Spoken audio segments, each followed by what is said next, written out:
ঢাকা মহানগরীর প্রতিটি ফুটপাত বর্তমানে পরিণত হয়েছে অঘোষিত পাবলিক টয়লেটে। প্রস্রাবের গন্ধে হাঁটতে পারছেন না পথচারীরা। চরম ভোগান্তির কারণ হয়ে দাঁড়িয়েছে ফুটপাতে চলাফেরা। পরিবাগ, নীলক্ষেত, শাহবাগ কিংবা পলাশী সব রাস্তার ফুটপাতে একই দশা। রিকশা চালক, সিএনজি চালক এবং সাধারণ মানুষ যেখানে সেখানে প্রস্রাব করে রাস্তা ভাসিয়ে দিচ্ছেন। এতে পথচারীদের চলাচল চরমভাবে ব্যাহত হচ্ছে। মূলত হলো রাস্তায় প্রস্রাব করে আমাদের এখানে আসা যাওয়া করতে সমস্যা হইতে, রাস্তার দুর্গন্ধ এবং কি পরিবেশ নষ্ট। তারপরে বিশেষ করে এখানে একটা কলেজ আছে, এই কলেজের কারণে এখানে আরও সমস্যা হইতেছে, দুর্গন্ধ কলেজের ভিতরেও যায়।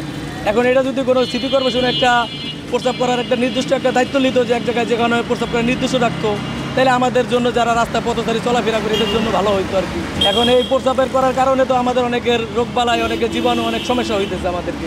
আগে তো আরও দেখা যায় সরকার আসিল বা কমিশনার আসিল, তারা একটু উদ্যোগে কাজ করছে। এখন তো ওইটাও না, এখন তো যে যার মন মতো যেখানে সেখানে ময়লা ফেলতেছে, যেখানে সেখানে পেশাব করতেছে।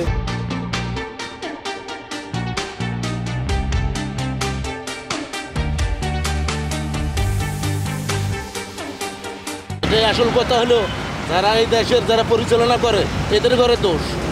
কি জন্যে লোকজন রাস্তাঘাটে চলাফেরা করলে পেশাব পায়খানা বাড়াইবেই, এটা শিওর, এটা 100%। এটা জায়গায় জায়গায় পেশাব পায়খানার একটা ব্যবস্থা করে দেওয়া উচিত। তার মানে আমরা ঢাকা সিটির থাকি, ঢাকা সিটির লোক সবসময় ফ্ল্যাট বাসা। আমাদের এই যে গরিব মানুষ যেটা গাড়ি ঘোড়া চলায়, এরা কই যাবে? এটা রাস্তার মধ্যে পেশাব পায়খানা বাড়ালে যাবে কোথায়? যাওয়া তো সেই পরিবেশটা লাগবে। এখানে যদি একটা খোলামেলা সুন্দর একটা পেশাব পায়খানা করে দিত, আবার বাথরুম একটা করে দিত, দিয়ে তো ড্রেন আছে, ওখানে লাইন করে দেখ। এই জিনিসটা তো ওদের ঘরে মাথায় নাই, বড় বড় যারা নেতা এদের ঘরে মাথায় নাই।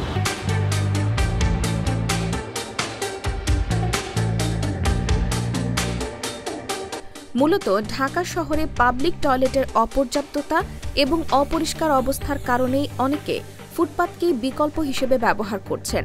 রাস্তায় পর্যাপ্ত পাবলিক টয়লেট না থাকায় অনেকেই যেখানে সেখানে প্রস্রাব করতে বাধ্য হচ্ছেন। দেখি আমরা প্রতিদিন হাঁটতে বেরোলে, আমরা রিক্সা দিয়ে যাওয়ার সময় দেখি যে মানুষজন ওখানে মলমূত্র ত্যাগ করছেন, যেটা আসলে ব্যক্তিগতভাবে মনে করি যে এর জন্য মেইন যেই দায়, সেই মূল দায়টা হচ্ছে বাংলাদেশের সিটি কর্পোরেশনগুলো, তাদের ব্যবস্থাপনার দায় আমি দেব। রাজধানীর বিভিন্ন গুরুত্বপূর্ণ মোড় এখন পরিণত হয়েছে পাবলিক টয়লেটে। ভোগান্তিতে পথচারী সাধারণ মানুষ। কবে সিটি কর্পোরেশনের সুদৃষ্টি এদিকে পড়বে, সেটাই এখন বড় প্রশ্ন।